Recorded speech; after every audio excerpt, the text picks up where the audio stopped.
নমস্কাৰ ছাত্ৰ-ছাত্ৰীসকল মই পল্লৱী পাঠক আৰু আজিৰ ক্লাছলৈ মই তোমালোকক স্বাগতম জনাইছো আমি আলোচনা কৰি আছিলো সপ্তম শ্ৰেণীৰ গণিতৰ পাঠ সমমিতি আহা আমি আলোচনা কৰো আজি আমি আলোচনা কৰিবলৈ লৈছো ঘূৰ্ণন আৰু ৰৈখিক সমমিতি ইতিমধ্যে আমাৰ আগৰ ক্লাছবোৰত আমি ঘূৰ্ণন সমমিতি আৰু ৰৈখিক সমমিতিৰ বিষয়ে আলোচনা কৰি আহিছো নহয় জানো ঠিক আছে বাৰু আজি আমি আলোচনা কৰিছো এতিয়ালৈকে কৰা আলোচনাৰ পৰা আমি দেখিলো যে সমমিতি ধাৰণা দুই ধৰণে আগবঢ়াব পাৰি এটা আছিল আমাৰ ৰৈখিক সমমিতি আৰু এটা আছিল আমাৰ ঘূৰ্ণন সমমিতি ৰৈখিক সমমিতিৰ সৈতে সমমিতিৰ ৰেখাৰ যিদৰে সম্পৰ্ক থাকে ঘূৰণ সমমিতিৰ সৈতে ঘূৰণ সমমিতিৰ ক্ৰমৰো সম্পৰ্ক থাকে এইটো কথা তোমালোকে নিশ্চয় জানিবা যে ৰৈখিক সমমিতিটো আমি কিহৰ দ্বাৰা নিৰ্ধাৰণ কৰো ৰেখাডালৰ দ্বাৰা সমমিতিৰ অক্ষৰ দ্বাৰা ঠিক তেনেধৰণে ঘূৰ্ণন সমমিতিৰ ক্ষেত্ৰত আমাৰ ঘূৰ্ণন ক্ৰমটোৰ গুৰুত্ব যথেষ্ট আছে আগবাঢ়িছো আমি যদি নিয়মীয়া বহুভুজৰ ক্ষেত্ৰত ধৰো নিয়মীয়া বহুভুজ মানে আমি প্ৰথমে তিনিটা বাহুৰে আগুৰা ক্ষেত্ৰটো ত্ৰিভুজ যাৰ তিনিওডাল বাহু সমান হয় অৰ্থাৎ সমবাহু ত্ৰিভুজৰ ক্ষেত্ৰত যদি আমি চাওঁ ৰৈখিক সমমিতি আৰু ইয়াৰ ঘূৰ্ণন সমমিতি দুয়োটাই আছে আৰু ইয়াৰ সমমিতি ৰেখাৰ সংখ্যা আৰু ঘূৰ্ণন সমমিতিৰ ক্ৰম একেই অৰ্থাৎ কিমান হ'ব 3 সমবাহু ত্ৰিভুজৰ তিনিওটা বাহুৰ মান সমান আৰু আমি তিনিওটা বাহুৰ যদি প্ৰতিটো ত্ৰিভুজটোৰ যদি শীৰ্ষবিন্দুৰ পৰা তাৰ বিপৰীত বাহুৰ মধ্যবিন্দুলৈ একোডালকে আমি লম্ব টানো লম্ব দ্বিখণ্ডক টানো তেনেহলে কি হ'ব আমি ত্ৰিভুজটোক সমানে দুটা ভাগত ভাগ কৰিব পাৰিম অৰ্থাৎ সমমিত অংশ আমি দুটাকৈ পাম আৰু এনেকুৱাকে আমি তিনিডাল অক্ষ ৰৈখিক সমমিতিৰ কাৰণে আমি অক্ষ টানিব পাৰো আৰু একে ধৰণে আমি ত্ৰিভুজটো যদি ঘূৰাই দিওঁ তেনেহলে আমি তিনি ধৰণে ঘূৰাব পাৰিম য'ত ত্ৰিভুজটোৰ আকাৰটোৰ খালখলনি নহয় অৰ্থাৎ ঘূৰ্ণন ক্ৰম আমি কিমান পাম 3 পাম ঠিক আছে বাৰু সমবাহু ত্ৰিভুজৰ ঠিক পিছৰ সুষম বহুভুজটোৱে হয় বৰ্গ এটা বৰ্গ হলে কি হ'ব চাৰিটা বাহুৰে এটা আগুৰা ক্ষেত্ৰ বন্ধ ক্ষেত্ৰ য'ত চাৰিওডাল বাহুৰ মান কিমান হ'ব সমান হ'ব বৰ্গৰ ক্ষেত্ৰটো আমি কি হয় আমি বৰ্গৰ ক্ষেত্ৰটো আমি সমমিতি পাওঁ চাৰিটাকে আমি ৰৈখিক সমমিতি পাওঁ আৰু বৰ্গটো যদি আমি ঘূৰাই দিওঁ 90 ডিগ্ৰী 180 ডিগ্ৰী 270 ডিগ্ৰী আৰু 360 ডিগ্ৰী অৰ্থাৎ আমি চাৰিটা ঘূৰ্ণন ক্ৰম পাওঁ ইয়াতে বাৰু আমি আলোচনা কৰিছোৱে বৰ্গৰ ক্ষেত্ৰত আমি পাই আহিছো যে ইয়াৰ সমমিতিৰ ৰেখা চাৰিডাল আৰু ঘূৰ্ণন সমমিতিৰ ক্ৰমো 4 ঘূৰ্ণন ক্ৰমবোৰ কিমান হয় 90 ডিগ্ৰী 180 ডিগ্ৰী 270 ডিগ্ৰী আৰু 360 ডিগ্ৰী গতিকে বৰ্গৰ সমমিতিৰ ৰেখাৰ সংখ্যা আৰু ঘূৰ্ণন সমমিতিৰ ক্ৰমো কি হয় একেই হয় তাৰ পিছত আমি আহিছো একেদৰে সুষম পঞ্চভুজৰ সমমিতি ৰেখাৰ সংখ্যা আৰু ঘূৰ্ণন সমমিতিৰ ক্ৰমটো কি হৈ যায় একে অৰ্থাৎ 5 আমি পঞ্চভুজ এটা চাই লওঁ নহয় জানো এইটো এটা পঞ্চভুজ অৰ্থাৎ পাঁচডাল বাহুৰে আগুৰি থকা এটা বন্ধ ক্ষেত্ৰ য'ত পাঁচোডাল বাহুৰ মানটো কি হৈছে সমান হৈছে ইয়াতে 1 2 3 4 আৰু 5 ইয়াতে 1 2 3 4 আৰু 5 একেডাল কি হয় সমমিতি ৰেখা আৰু ইয়াৰ কোণবোৰ ক্ৰমে 72 144 216 288 আৰু 360 অৰ্থাৎ 72 ডিগ্ৰী 144 ডিগ্ৰী 216 ডিগ্ৰী 288 ডিগ্ৰী আৰু 360 ডিগ্ৰীত আমি ঘূৰণ ক্ৰমটো পাওঁ আগবাঢ়িছো পিছৰটোলে এইটো এটা সুষম ষড়ভুজ সমমিতি সুষম ষড়ভুজৰ সমমিতি ৰেখাৰ সংখ্যা আৰু ঘূৰ্ণন সমমিতিৰ ক্ৰম একে অৰ্থাৎ কিমান পাওঁ আমি 6 পাওঁ ইয়াতে যদি আমি এই চিত্ৰটো মন কৰো ইয়াত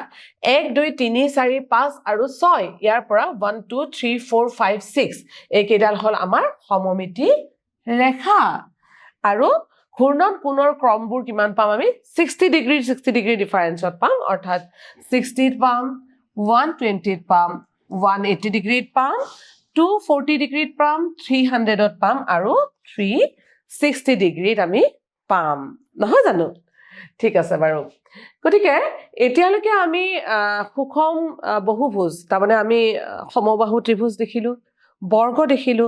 সুষম পঞ্চভুজ দেখিলো সুষম ষড়ভুজ দেখিলো যিমান কেইটা আমি পালো তাৰ পৰা আমি এটা সিদ্ধান্তলৈ আহিব পাৰো যে এনেদৰে আমি দেখুৱাব পাৰো যে এটা সুষম বহুভুজৰ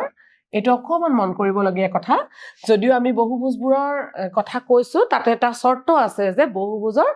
বাহুকেইটাৰ মান কিন্তু সমান হ'ব লাগিব নহয় জানো সুষম বহুভুজৰ বাহুৰ সংখ্যা যিমান সমমিতি ৰেখাৰ সংখ্যাও সিমান আৰু ঘূৰ্ণন সমমিতিৰ ক্ৰমো সিমান অৰ্থাৎ বাহুৰ সংখ্যা সমমিতি ৰেখাৰ সংখ্যা আৰু ঘূৰ্ণন সমমিতিৰ ক্ৰমো আমি একেটাই পাও আশা কৰো তোমালোকে নিশ্চয় বুজি পাইছা নহয় জানো ঠিক আছে বাৰু আমি আগবাঢ়িছো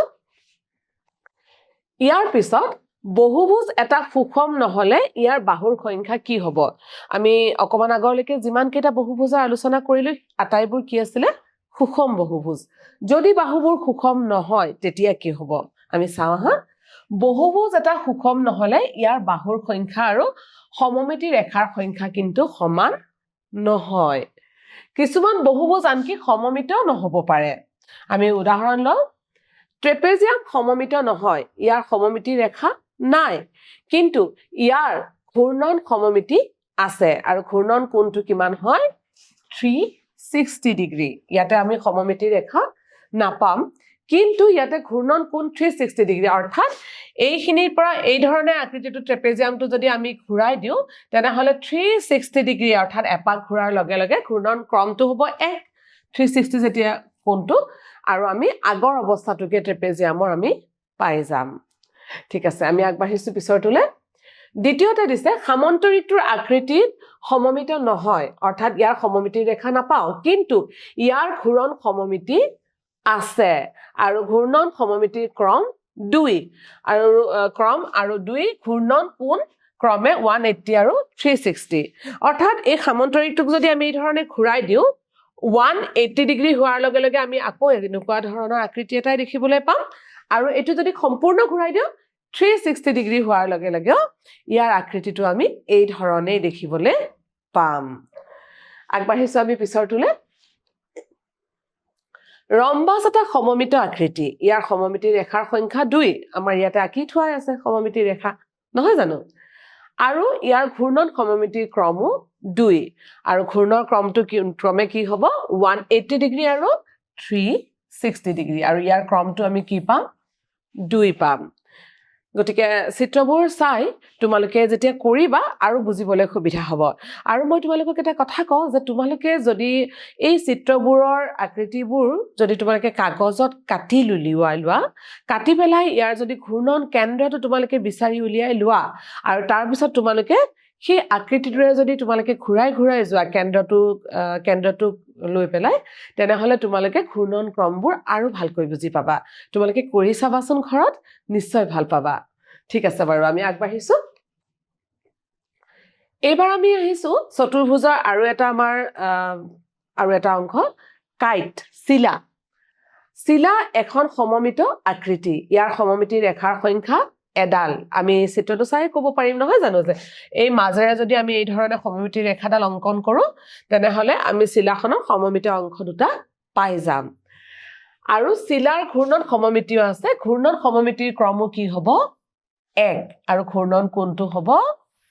360 ডিগ্ৰী আশা কৰো তোমালোকে বুজি পাইছা আগবাঢ়িছো আমি গতিকে দেখা গ'ল যে বিষম বহুভুজ অৰ্থাৎ যিবোৰৰ সুষম নহয় বাহুবোৰ সমান নহয় তেওঁলোকৰ ক্ষেত্ৰটো সমমিতি ৰেখা আৰু ঘূৰ্ণন সমমিতিৰ ক্ৰমৰ কোনো নিৰ্দিষ্ট সম্পৰ্ক পোৱা নাযায় অৰ্থাৎ আমি এই সম্পৰ্কবোৰ কেতিয়া পাওঁ যেতিয়া আমি বহুভুজবোৰ সুষম বহুভুজ লওঁ যাৰ আটাইকেইটা বাহুৰ মান সমান হয় ঠিক আছে বাৰু সহজে বুজিব পাৰি যে বৃত্ত তাৰ যিকোনো ব্যাস সাপেক্ষে সমমিত অৰ্থাৎ যিকোনো ব্যাসে বৃত্তটোৰ বাবে সমমিতি ৰেখা গতিকে বৃত্তৰ সমমিতি ৰেখাৰ সংখ্যা কিমান হ'ব অসংখ্য আমি অসংখ্য বাৰ আমি সমমিতি ৰেখা অংকন কৰি বৃত্তটোক সমমিত কৰিব পাৰো আৰু প্ৰত্যেকডালে কি হ'ব বৃত্তৰ ব্যাস হ'ব ঠিক আছে বাৰু এতিয়া আছে তলৰ তালিকাখন নিজে পূৰ কৰা আমি চেষ্টা কৰি চাও নহয় জানো প্ৰথমে আছে W আকৃতিটো আমাক দিয়া আছে ইয়াতে সুধিছে যে ৰৈখিক সমমিতি আছে নে নাই w টো যদি আমি সমানে ইয়াতে এই ধৰণে আঁকি দিওঁ তেনেহলে আমি w ৰৈখিক সমমিতি পাম নহয় জানো আমি w টোক এনেকৈ মাজেৰে দুভাগ কৰিব পাৰিম নে নিশ্চয় পাৰিম গতিকে ইয়াৰ আছে আৰু সমমিতি ৰেখাৰ সংখ্যা কিমান হ'ব 1 হ'ব ঘূৰ্ণন সমমিতি আছে নে ঘূৰ্ণন সমমিতিও নিশ্চয় আছে আমি এটা বিন্দুৰ পৰা লৈ পেলাই যদি w টো এনেকৈ ঘূৰাই দিওঁ তেনেহলে আমি w টো আকৌ 360 ডিগ্ৰীতহে আমি পাম w টো গতিকে তাৰ ঘূৰ্ণন সমমিতিও আছে আৰু ঘূৰ্ণন সমমিতিৰ ক্ৰমটো কিমান হ'ব 1 ঠিক আছে এবাৰ আমি আহিছো t টোলে t টোৰ কথা সুধিছে যে ৰৈখিক সমমিতি আছে নে নাই t টোক আমি এনেকৈ দীঘলকে আমি কৰি দিব পাৰো দীঘলকে আমি ৰেখা এডাল অংকন কৰিব পাৰো মই অকমান ভালকৈ কৰি দিছো বাৰু এতিয়া আমি w টোৰ মাজেৰে আঁকি দিছো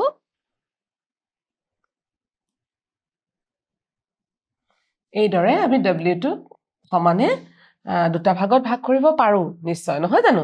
ঠিক একে ধৰণে আমি যদি t টোৰ ক্ষেত্ৰত চাও t টোৰ ক্ষেত্ৰতো আমি চেষ্টা কৰি চাও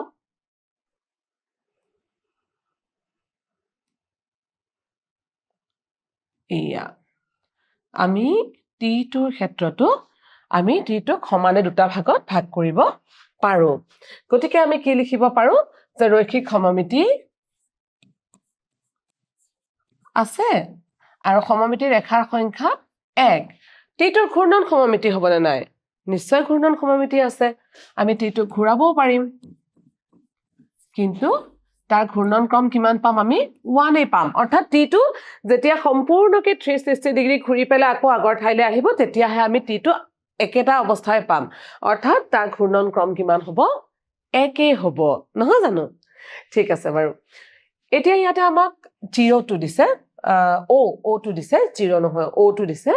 গতিকে o টোত আমি চাই লওঁ যে আমি এইটোক পাৰিম নে নোৱাৰিম সৰৈখিক সমমিতিৰে আমি যদি o টোক এনেকৈ মাজেৰে ডিভাইড কৰি দিওঁ নিশ্চয় পাৰিছো নহয় জানো আৰু যদি আমি এই ধৰণে দিওঁ তেনেহলে আমি এই ধৰণেও কৰিবলৈ পাৰিম গতিকে আমি কি লিখিব পাৰো যে ৰৈখিক সমমিতি আমাৰ আছে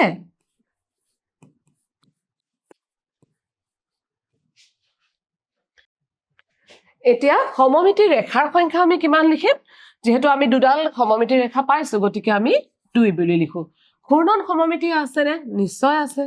ঘূৰ্ণন সমমিতি আমি পাব পাৰো আৰু যদি তোমালোকে o টোৰ আকৃতিটো মন কৰা তেনেহলে আমি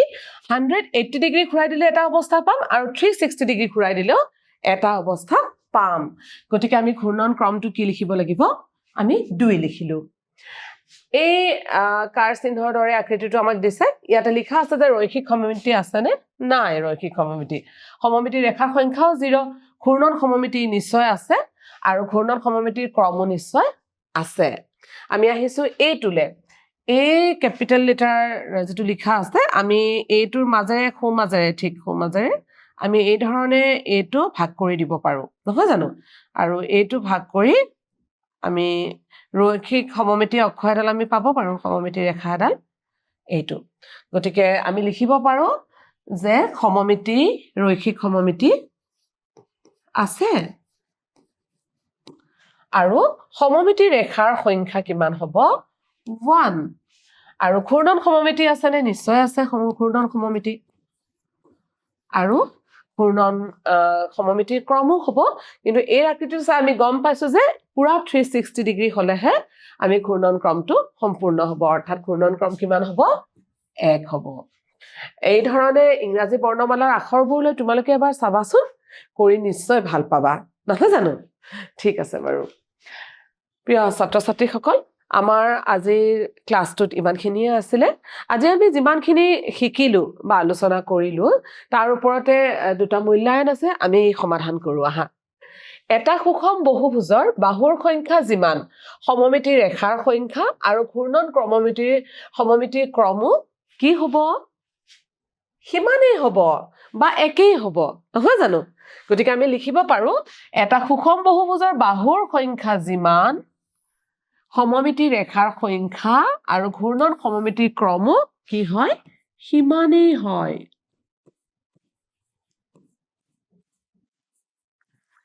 সিমানেই হয় বা একেই হয় বুলি আমি লিখিব পাৰোঁ দ্বিতীয়টোলৈ গৈছো চিলাৰ ঘূৰ্ণন সমমিতি আছে চিলাৰ ঘূৰ্ণন সমমিতিৰ ক্ৰম 1 আৰু ঘূৰ্ণন কোণ ক'ব পাৰিবানে তোমালোকে যদি এটা বস্তুৰ ঘূৰ্ণন সমমিতিৰ ক্ৰমটো 1 হয় তাৰ মানে সেই বস্তুটোৰ কোণটো কিমান ডিগ্ৰী কোণ হ'ব একেবাৰে সহজ আমি সকলোৱে জানো গতিকে যেহেতু ঘূৰ্ণন সমমিতিৰ ক্ৰমটো 1 অৰ্থাৎ গোটেই বস্তুটো 360 ডিগ্ৰী ঘূৰাৰ পিছতহে আকৌ আগৰ অৱস্থালৈ আহিব গতিকে ক্ৰমটো কি ঘূৰ্ণন কোণটো কি হ'ব 360 ডিগ্ৰী হ'ব প্ৰিয় ছাত্ৰ-ছাত্ৰীসকল আমাৰ আজিৰ ক্লাছটো ইমানখিনিয়ে আছিলে গতিকে মই আশা কৰিম তোমালোকে আমি আজি যি ক্লাছত আলোচনা কৰিলো তোমালোকে নিশ্চয় বুজি পাইছা মোৰ এটা অনুৰোধ থাকিব যে তোমালোকে তোমালোকৰ টোকা বহীখনত সুন্দৰকৈ টুকি থবা আৰু প্ৰেক্টিছ কৰিবা কাৰণ গণিত আমি যিমানেই প্ৰেক্টিছ কৰিম আমাৰ বাবে সিমানেই সহজ হৈ পৰিব আমি আহি আছো আৰু এটা নতুন ভিডিঅ'লৈ তেতিয়ালৈ নমস্কাৰ